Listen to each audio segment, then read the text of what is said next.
ada gempa pun sebenarnya kita diminta untuk produktif gitu kan, untuk membantu riset.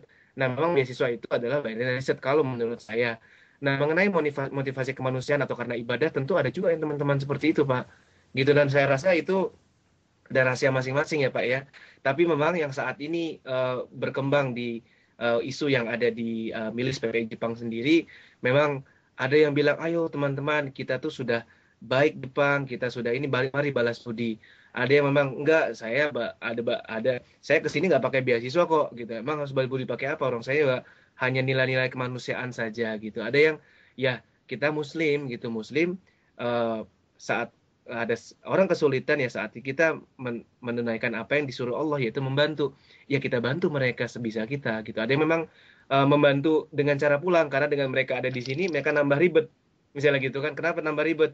Misalnya mereka nggak bisa bahasa Jepang mas, nggak bisa bahasa Jepang, ternyata nanti ada pengumuman dalam bahasa Jepang yang dia nggak tahu, akhirnya malah merepotkan orang sekitarnya. Iya. Mendingan pulang aja kalau kayak begitu. Oh, Seperti itu kira-kira. oke. Mungkin dari Ya, ya. Pak Epi atau mungkin Mas Debi punya tanggapan terkait dengan pertanyaan yang kita sangat dekat dengan kita ini sebagai pelajar apa? Pelajar Indonesia yang kebetulan di Jepang ini.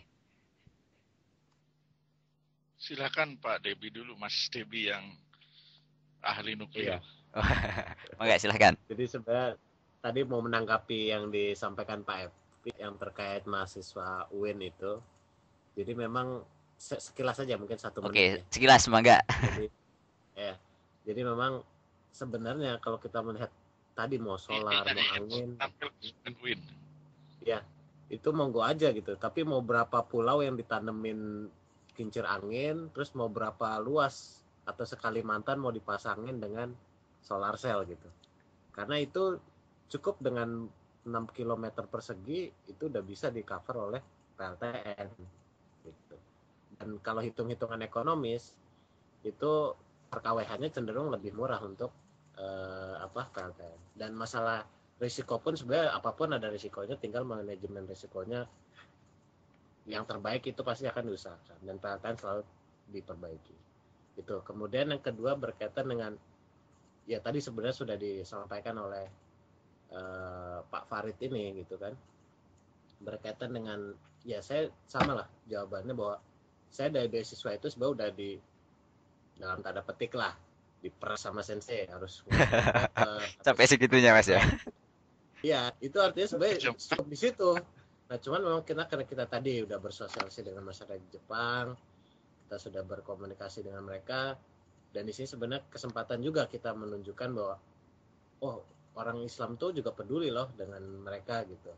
Jadi di satu sisi memang ada nilai kemanusiaan, tapi kita berangkat nilai kemanusiaan karena memang kita paham bahwa ya kita sebagai Muslim diwajibkan kalau ada yang sulit untuk membantu terlepas dia Muslim atau bukan. Itu mungkin. Oh gitu. Oke, mungkin dari Pak Epi ada tanggapan? Wah, closing ini berapa? 1 menit atau Oke, 20 bukan menit? ini tanggapan ini dulu terkait dengan pertanyaan ini. Apa itu? Terkait dengan itu ya, Ah, tentang isu tentang ya. bangsa apa pelajar Ya, ya. Indonesia membantu tadi. Ya, saya kira tadi dua pembicara lain sudah cukup bagus. Ya,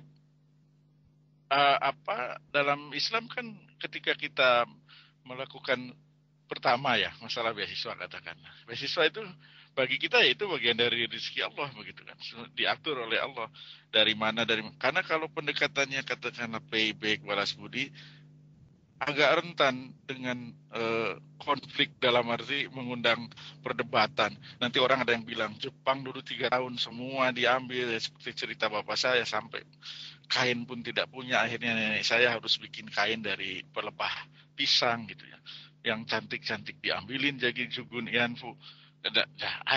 Artinya akan ada ini ya. Kalau jadi bagi kita ya terlepas dari itu semua seperti Pak Mas Debi bilang ya, kalau ada yang kena musibah tetangga kita, saudara kita, baik muslim non muslim dan kita bisa kena ini musibah yang tadi musibah bencana alam kan, yang itu adalah semuanya dikendalikan dari sisi Allah, qada Allah di luar kekuasaan kita.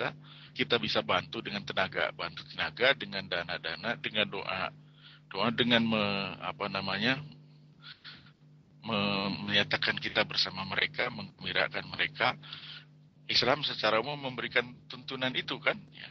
Jadi diniatkan itu saja, karena dalam Islam tadi semua perbuatan itu akan dipertanggungjawabkan, dan semua perbuatan itu tergantung niatnya.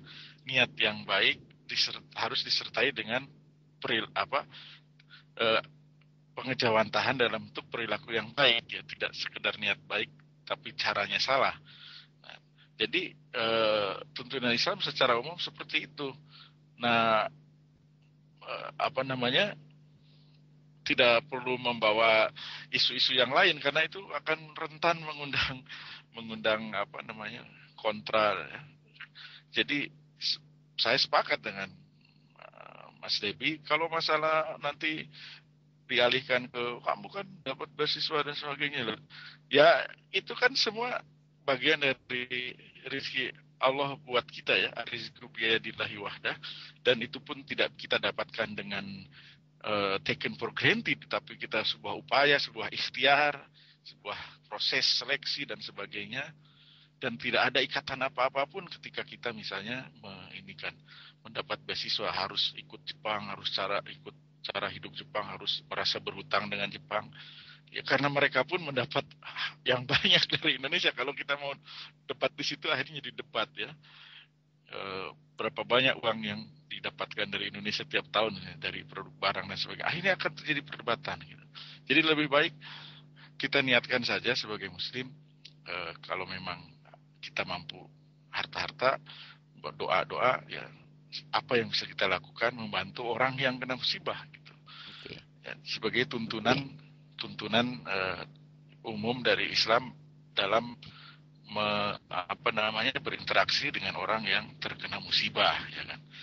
Ya, ikut menyatakan duka pun itu sudah sebuah concern, ya, dari dituntun oleh Islam untuk mengucapkan itu. Saya kira demikian. Iya. Sobat Prima semuanya, tidak terasa waktu berjalan cukup cepat. Ini sudah 1 jam lebih 59 menit, agak molor. Jadi mungkin setelah ini kita akan langsung minta dari ketiga narasumber untuk menyampaikan mungkin closing statement begitu. Saat itu 2 menit begitu masing-masing pembicara. Jadi mohon agak dipersingkat masing-masing pembicara 1-2 menit untuk closing statement. Silakan mungkin dari Pak Farid dulu mungkin, silakan. Iya, terima kasih Pak. Saya pendek saja. Rasanya tadi sudah banyak disampaikan Pak Epi intinya. Tapi suara saya terdengar jelas Pak? Selamat. Iya terdengar. Mungkin mohon maaf untuk Pak Epi, mungkin bisa di mute dulu mungkin. Iya, jadi bagi seorang Muslim tadi kita manfaatkan momen ini sebagai momen untuk menambah amal ibadah soleh. Yang kedua juga bagi orang Indonesia kita manfaatkan untuk belajar bagaimana kita memperbaiki attitude bangsa kita, bangsa Indonesia. Karena dari sinilah kita bisa berkaca saat ini Indonesia pada level apa, kita mau kejar seperti ini, apa yang kita bisa lakukan. Nah, ini karena mudah-mudahan kalau kalian dengar banyak mahasiswa di seluruh dunia, saya rasa ini jadi PR penting buat kita semua sebagai kaum intelektual yang punya PR besar untuk memperbaiki keluarga kita di Indonesia. Terima kasih. Ya, mungkin selanjutnya Mas Debi mungkin, silahkan. Iya, terkait dengan yang tadi dibahas terkait dengan PLTN, jadi pada dasarnya sebenarnya kesempatan bagi kita mempelajari apa yang terjadi di Jepang, dan ya sekedar mengingatkan bahwa teknologi yang terjadi kecelakaan sini adalah tahun 60-an. Sementara untuk teknologi kedepannya itu merupakan teknologi yang sudah jauh lebih baik dibanding sebelumnya. Nah, jadi intinya adalah PLTN sebagai kebutuhan untuk memenuhi energi listrik khususnya di Indonesia, kalau dari saya pribadi itu adalah sebuah keharusan, dan biar bergening posisi negara kita pun diperhitungkan. Karena barang siapa yang punya PLTN di negerinya, maka negara lain pun akan melihat, oh ini ada negara yang punya PLTN, artinya nggak menganggap remeh seperti itu. Jadi memang ada bargaining posisi. Kemudian juga terkait dengan bencana, kita pun dalam hal ini tim nuklir BRI terus memantau kondisi yang ada dan terus menginformasikan kepada masyarakat baik di Jepang maupun yang ada di Indonesia. Dan kita sebagai Muslim, kami tim nuklir pun ya turut berduka cita atas kondisi yang ada dan terus mendukung mereka agar tetap semangat untuk menyelesaikan krisis yang ada. Mungkin demikian. Oke, terima kasih dan selanjutnya ke Pak Epi. Silahkan.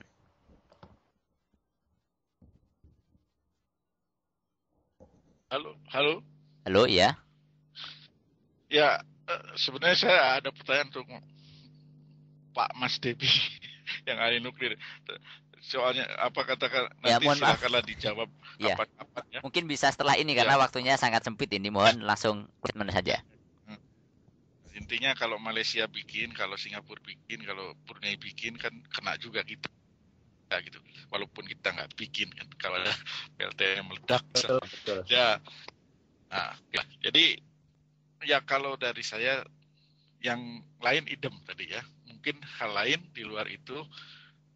Mari kita tadi kan sikap Islam menuntun kita dalam melihat musibah adalah salah satunya mengambil hikmah.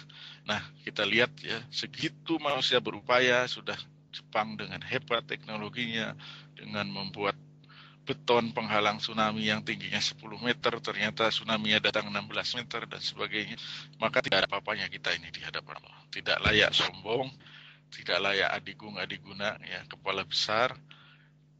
Nah, sekarang mari kita ambil hikmahnya, sudah seberapa jauhkah ya,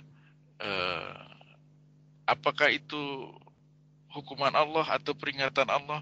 Kita tidak bisa menanyakan itu. Tadi kan yang patut ditanya itu kita. Nah, sekarang kita muhasabah, ya, hitung-hitung diri kita sendiri. Dari sekian banyak perintah Allah itu sudah seberapa banyak yang kita lakukan? Apakah baru sebagian? Padahal Allah menyuruhnya ya semuanya gitu. Jadi kalau mau ngambil hikmah, jangan nanya ini kutukan Allah ini, tanya diri sendiri. Yang berhak ditanya, yang hak ditanya itu menurut Quran tadi kita sendiri. Dari sini hikmahnya sangat besar. Ya. Sehebat apapun tidak ada yang bisa mengalahkan Allah ya, yang Maha Kuasa. Mari kita ambil hikmahnya dari sini untuk kembali mengingatkan diri kita sendiri, remind ourselves, jujur pada diri sendiri, lihat sekarang sudah sejauh mana perintah-perintah Allah itu kita jalankan. Ya baik, katakanlah bahasa kasarnya, dari mulai tuntunan masuk WC sampai ngurus negara. Karena Islam mengajarkan itu. Jika memang masih banyak hukum-hukum Allah yang kita lalaikan, ya kita evaluasi saja diri kita sendiri. Ya, saya kira demikian. Terima kasih. Ya, terima kasih. Ini mohon maaf untuk Sobat Prima semuanya. Ini agak lewat 5 menit. Dan mungkin selanjutnya kita akan langsung selesaikan acara ini. Dan mungkin tidak banyak, saya tidak akan menarik kesimpulan dari talk show kita kali ini. Tapi kita banyak belajar ya setidaknya dari beberapa perkembangan terkait dengan bencana di Jepang, terus bagaimana isu-isu nuklir, dan kayaknya sangat ramai kita bicarakan tadi, dan juga beberapa hikmah yang kita bisa petik dari acara ini. Dan mungkin Sobat Prima semuanya bisa menarik sendiri kesimpulan-kesimpulan, pelajaran-pelajaran yang kita ambil dari talk show kali ini. Dan mungkin sebelum kita tutup kali ini ada dan sebelum itu saya ucapkan terima kasih kepada ketiga narasumber kita, ini Pak Epi, Mas Farid, dan juga Mas Debi. Terima kasih sudah meluangkan waktunya untuk bergabung bersama kita, bersama-sama berbincang di sini. Dan mudah-mudahan kita bisa punya kesempatan lain untuk bertemu kembali dalam kesempatan yang lainnya.